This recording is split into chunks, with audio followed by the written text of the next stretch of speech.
Hello. எல்லாரும் சந்தோஷமா இருக்கீங்களா? சரி, இன்னைக்கு நம்ம எல்லாரும் எதுக்காக ஜெபம் பண்ணிட்டு இருக்கோம் அப்படின்னு சொன்னா, புது ஆத்துமாக்கள் வரணும் அப்படிங்கிறது தான் எல்லாத்துக்கும் ஆசை.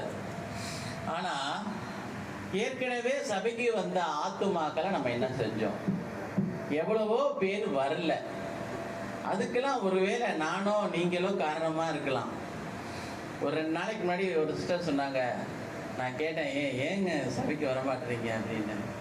ஆமாம், அந்த சிஸ்டர் வந்து என்னை முறைச்சிட்டே இருக்காங்க, அதனால வரல. ஏன்பா அந்த சிஸ்டர் மறைச்சிடுறதுக்கும் இப்போ நான் உனக்கு கூப்பிட்றதுக்கும் உனக்கு என்ன சம்பந்தம் இப்படி சொல்லி கேட்குறாரு. இன்னொரு பிரச்சனை என்னன்னா, சில பழைய கால விசுவாசிக்கெல்லாம் ஒரு சேர்ல ரெகுலராக உட்காருவாங்க. பாவம் தெரியாம ஒருத்தவங்க வந்து உட்காந்துக்கிட்டாங்கன்னா, இது ஏன் சேர், நீ எந்திரி அப்படிங்கிறது.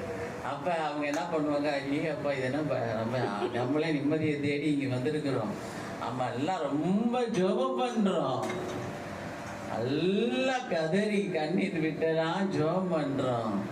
ஆனால் அந்த ஆத்துமாக்களுக்கு இடரெல்லாம் நம்ம என்ன பண்ணுறோம்? இனிமே அப்படி செய்யக்கூடாது. அல்லேலூயா.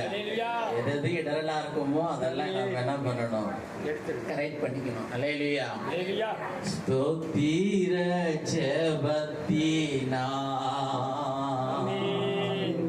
பெருகுதே